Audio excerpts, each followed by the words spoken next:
iyo dadkeeniyo degan Australian salaan kaaga soo diray way ku duceeyeen waana kula dardaarmeen marka qof guuleysto ummadoo dhan baa soo baxaysa hebel waana qaanay hal marka nin waxa uu yiri war kelmad baa lagu qoray madaxweynaha ma istaqaaneen marka bal halkaas aan rabaa inaan yara taabto madaxweyne Saciid Cabdullaahi Deni waxaan kulannay 1998 annagoo arday ka ah Malaysia ayuu Saciid noo yimid waxaan u malayn bil mise 2 bilood markii Puntland la aasaasay aad baan u soo dhaweynay xaflad tan oo kala ayuu noo qabtay waxaan rajaynayaa ardaydii barigaana la joogtay inay halkan caawa iga daawadaan waa 98 waxa uu nooga sheekeeyay maamul goboleed laga sameeyay Soomaaliya oo Puntland la yiraahdo muxaadaro aad u fiican buu nooga sheekeeyay taariikhda gobolka runtii anagu niman dhalinyaro aan iska hayno xiisa badan marka aanu hayn maadaama dagaal aan ka soo cararnay kaliya waxaan ka xasuustaa khudbadiisii 2 arrimood baan ka fahnay magaca Puntland oo the land of Punt oo nooga sheekeeyay magacii loo yaqaanay Puntland waqtigii faraacinada arinta kale ka fahnay khudbadiisina waxa ay Cabdullaahi Yuusuf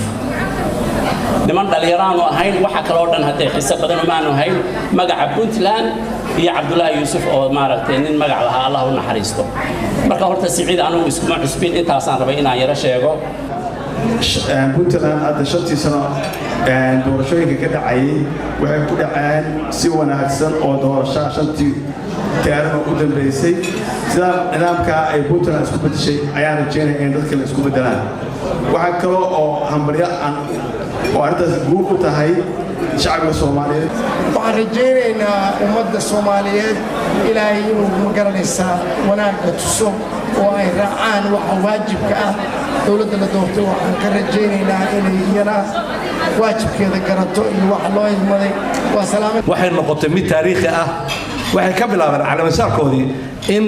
ay Soomaali isku keenaan federaal ahaato maamul goboleed ahaato ay ka bilaabaan in la iscafiyo markuu horeysa in la iscafiyo inay ka bilaabeen oo siyaasiyiintii Soomaaliyeed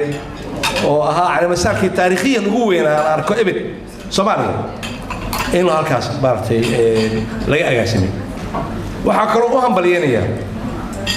guud ahaan dadka reer Puntland ciidamada amniga sugay مسؤولينتي هراء بطلان doorashada ay soo diyaariyeen oo ahayd mid ka muuqato dimuqraadiyad dhab ah bisayl siyaasadeed dhab ah taasaana keentay in wax qurxoon adduunka isweydiiyo ay garow laga daawado adduunka